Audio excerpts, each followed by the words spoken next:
welcome back to another Talkin TV Directors Ranked. I haven't done one of these in a while, and I am very excited for this one because we are talking about none other than the one, the only, the M. Night Shyamalan. At one time called the next Steven Spielberg, Shyamalan quickly managed to torch his own image by churning out a series of bizarre, very strangely messaged, gimmicky movies that relied a little bit too much on his signature twists and got a little bit too self-indulgent for their own good. Often regarded as one of the worst working directors, the man truly is one of the last people in Hollywood who's able to sell a movie based on name alone, and you cannot take away from him his work ethic and his truly baffling sense of creativity when it comes to his projects. So is he a secret genius trolling all of us, or simply yet another case of somebody who got lucky with one incredible film and spent the rest of his career trying to chase that success? And in honor of his brand new movie just released in theaters, Old, we are here to rank M. Night Shyamalan. Alright, so we're kicking this list off with The Last Airbender, and I'm going in this format because there's only 2 extra spots outside of the initial 10, so rather than do it as some form of weird dishonorable mention, I'll do it like this. Look, we all know that The Last Airbender is Shyamalan's worst movie. Even Shyamalan has admitted that of all of his movies that are pretty terribly received, he had no interest in this. Nickelodeon wanted to capitalize off the success of the animated show and attempted to sell off the rights as soon as possible, and Shyamalan was the first person that they picked, and this movie just doesn't work at all. There's just no interest in it, which sucks because this movie does have a pretty decent cast for the most part. It still drives internet fanboys my age and older crazy to this day. It's a complete abomination as far as its adaptation of the brilliant source material, and it's just better the less that we talk about it. So yeah, I'm done. The Lady in the Water. Now this is where we get really fun because now we get into the up his own ass portion of Shyamalan's career. This was the turning point, the moment when Shyamalan went full on self-aware, when people fully realized just how wrong they were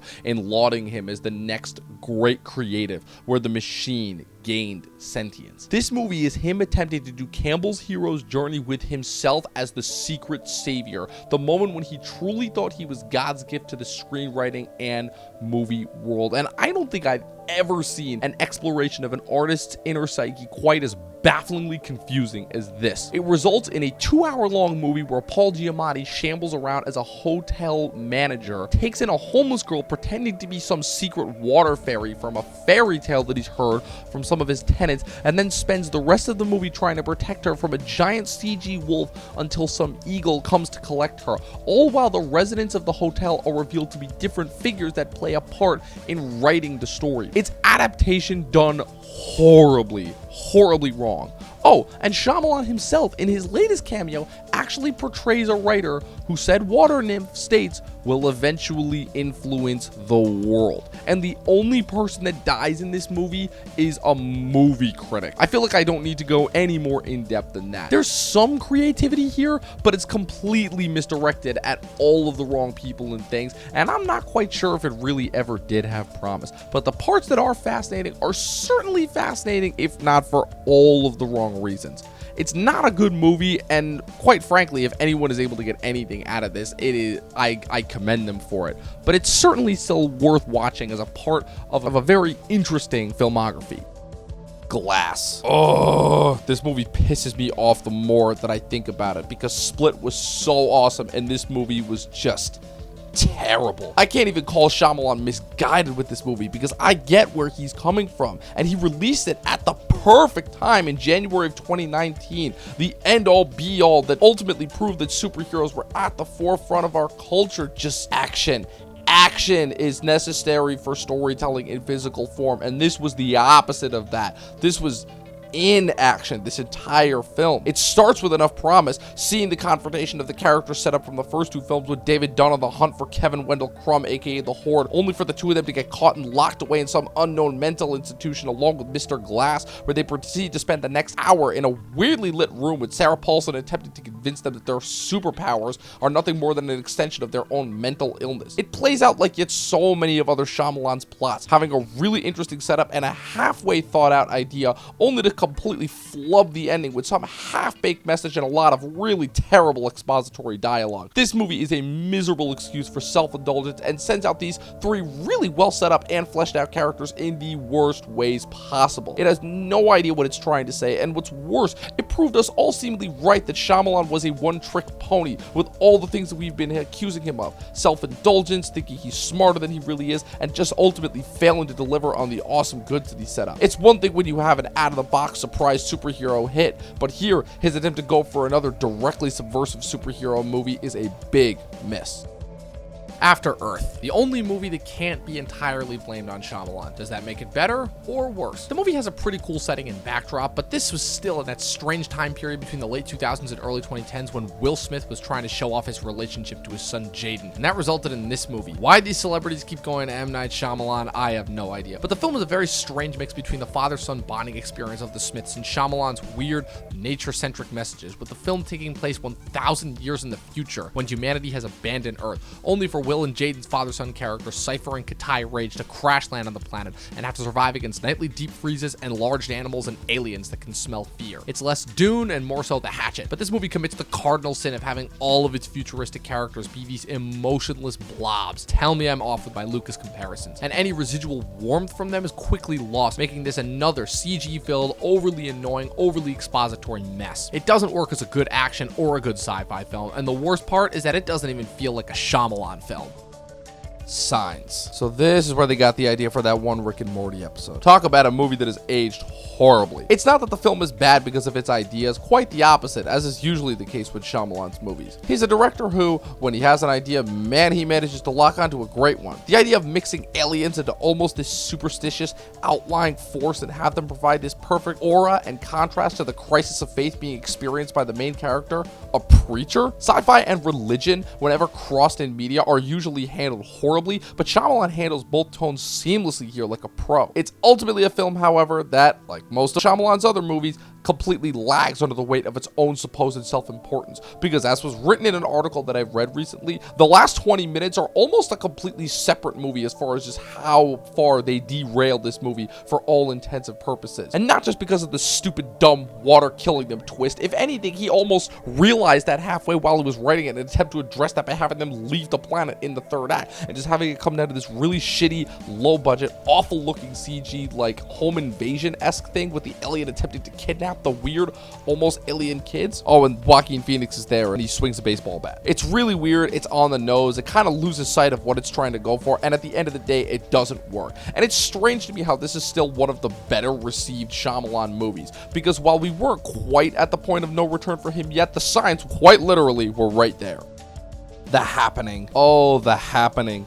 The movie that inspired a million memes and YouTube clip shows. The funniest thing about this movie is that between its memorability and the fact that Shyamalan directed The Last Airbender immediately after, almost gives this movie a better look as time goes on. That being said, it's still freaking hilarious in the worst way possible. Shyamalan has this really bad habit of every time he tries to make a message movie, quote unquote, the message gets completely lost in just how goofy everything comes off as. Red flag number one being Mark Wahlberg as a science teacher. Look, I love Mark Wahlberg, but the minute he gets cast as a quote-unquote smart person, the movie instantly becomes a comedy. It's like oil and water. It just doesn't mix. And then we have the whole plants being the villain of the movie, just killing people. But here's where the hot take comes in, because regardless of how Shyamalan intended for this movie to turn out, it works amazingly well as a B movie, as a goofy, George A. Romero-esque, over-the-top, low-budget, just ridiculous scenario, characters, and kills. It's not trying to say anything important, which is amazing and hilarious because Shyamalan was trying to make this super important and super heavy and super weighty. And by nature of how it's filmed, it comes off the total opposite. It's a complete enigma, and I'm not gonna give it so much as to say that it's like The Room, but it almost comes off like that. It is hilarious. It is jaw-droppingly, painfully corny at points, but this movie has such a strange and strong sense of its identity, and it works with it. It's not a good movie by any stretch of the imagination, but it is damn fun and entertaining, and the fact that it is completely against Shyamalan's intentions makes it even more hilarious and deserving of this spot. Old. Now we get to The Happening Part 2. Sort of. Man, Shyamalan really has a thing for these nature allegories. The funny thing is that if not for the baggage of the rest of his career, this would actually be a pretty good movie. It's pretty engrossing. The tension build to the beach is actually well done. The characters, while not the most three-dimensional, are pretty well thought out. And once the shit starts to hit the fan, it is actually really freaking effective. I think that this comes from the fact that with this movie, Shyamalan definitely was taking it from a much more mature point in his career. Wanted to make a movie more about cherishing the moments that you have with your loved ones before you eventually grow old and leave them. The problem here is that Shyamalan also can't seem to get away from himself with his ending, and I don't know if this was a Blumhouse influence or what, but he of course has to throw in the gotcha moment, almost like he's contractually obligated to do so at this point, mostly because the twist here really doesn't actually matter, and in a way actually takes away from the plot, because the crazy thing is that his ending, quote unquote, that he had to resolve the main tension actually works really well. It's almost like the main plot almost has to come in and distract you and remind you, oh yeah, this is a Shyamalan movie. It really sucks because for the first 2/3 of this movie, it did have promise, and at the very least, in a weird way similar to Signs, actually shows that he seems to be going in a different and new direction in his career. The Visit. Now, I feel like most people know that when directors resort to found footage this late in their careers, things are looking bad. And for Shyamalan, after doing 4 duds in a row, this was exactly the kind of career boost he needed. Centering around 2 kids who are sent by their mother to visit their grandparents in the country whom they've never met before, they don't even know what they look like, things soon start to get really weird when they find the grandparents doing a large amount of unusual things, such as running around and acting like wild animals at night, attacking random people, having random fits, looking down the barrels of their shotguns, etc. Totally normal stuff. While it certainly suffers from a lot of the usual horror cliches, it's still a huge source of relief from the Shyamalan front, as he's able to inject a surprising amount of tension and atmosphere within the typical Blumhouse low budget, and with Jason Blum holding him back from doing a lot of his more typical excursions, helps to make this feel a lot more grounded. The 2 main characters talking like professional filmmakers does get a tad bit much, but it works slightly better due to when it was released right on the cusp of the social media age. It all builds to a completely bonkers third act, which usually are the worst parts of these types of movies, and yeah, sure, it's the weakest part here, but the twist works. It's really effective. The 2 actors that they have playing the grandparents are absolutely fantastic, and the kids playing the leads are solid enough to carry it through, making this a much needed comeback success, and what do you know, a good found footage movie.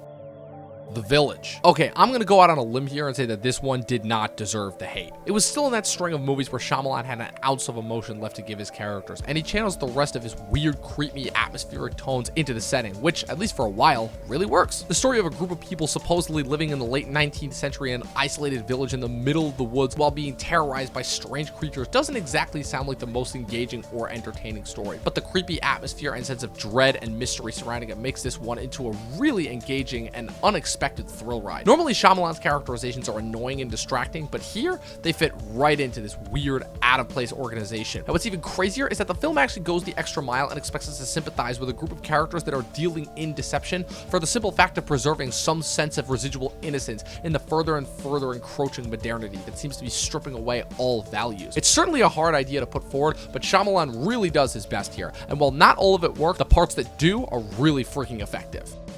Split. Before the unbreakable of it all, this movie not only served as Shyamalan's comeback after a string of terrible movies, but was also the movie that finally got me to pay attention to horror movies just in general. This movie is awesome. It's the fulfilled promise of a director who seemed like he was going to change the game. It's an actor's dream as far as showcase performances. It's low budget in all of the best ways, and it's the only movie in the internet age of movies to have actually had an oh shit moment from a non-superhero property. The crazy thing about the twist of this movie is that in all rights it shouldn't work, because it really doesn't actually have anything to do with the story at hand, not to mention the fact that it really only works because of the reinforcement of the superhero genre as this being a part of a greater universe with the introduction of the unbreakable elements. It certainly gives it more of a cult following, and that doesn't take away from the movie itself, which really works as one part hostage movie, one part body horror, and one final part mystery. It's thrilling, it's intriguing, it's actually scary, it delivers on its solid finale, it has some fantastic performances, some even better moments, and for the first time in almost 20 years for Shyamalan,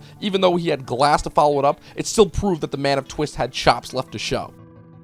Unbreakable. Who knew that 20 years after its release, this movie would spawn another superhero franchise? Oh, the 2010s and their superhero sickness. But what Shyamalan does here breaks the mold, because even though it's a superhero movie, it was marketed as a psychological thriller based off the success of The Sixth Sense, which in hindsight is a big reason why this movie is still so well received. Centering around David Dunn, portrayed once again by Bruce Willis, a man who survives a gigantic train crash without so much as a scratch or even a broken bone, slowly realizes that he may become completely invulnerable, essentially making him a superhero. With the help of his son, he starts to utilize his powers for good, which also brings him into contact with a man named Elijah Price, portrayed by Samuel L. Jackson, who's the total opposite of David in that his severe osteoporosis makes it so that he cannot even stand without his bone shattering. It's the perfect symbolic manifestation of the strong hero versus the spindly, crafty villain, and then flips that formula on its head with its presentation of the motivations behind what drives those characters, with the villain also serving a double role here as the hero's mentor. It's Joseph Campbell to its core, and it really does deserve the little corner that it's earned for itself in the internet superhero fandom media. It still holds up fantastically well 20 years later, and at the time,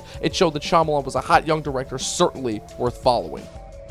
The Sixth Sense. It may not be his first movie, but it's the one that would define the rest of his career. And like most Hollywood success stories, it almost didn't happen, because the string of events that led to him directing this movie are wild, to say the least. After writing and directing his first major film, Wide Awake, as well as writing the scripts for Stuart Little and She's All That, Shyamalan's spec script for The Sixth Sense was read by, at the time, president of production at Walt Disney, David Vogel, who loved the script so much that he bought the rights without Disney's approval, despite the $3 million price tag and the stipulation that Shyamalan would direct as well. Vogel was clearly later let go from the company, with Disney selling the rights to Spyglass Entertainment while retaining distribution rights and 12.5% of the box office, and the rest is history, with this film proving to be a gigantic success. In 1999, the year that already had 5 other movies with gigantic, groundbreaking twists. And in comes this movie about a child psychiatrist who is shot by one of his former patients, recovers, then spends the rest of the film attempting to help a young boy who claims to have the same condition that his former patient did,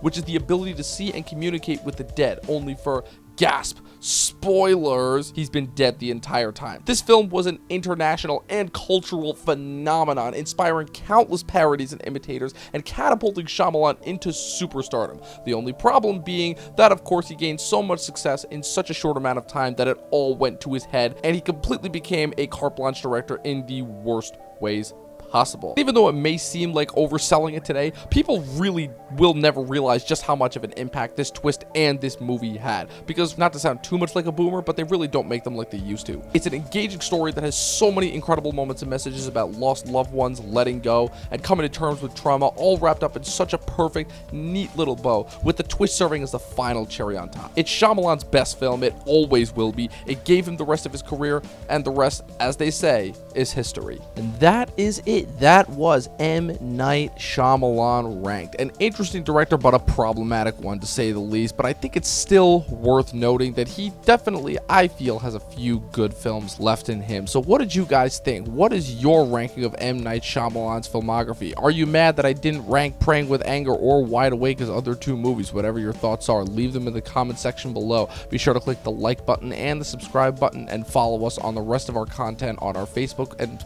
Instagram pages at Talkin TV and at Talkin TV Podcast. Thank you guys once again for continuing to support our channel, and as always, remember, 12 seasons in a short film, and watch more fucking movies. We'll see you guys next time.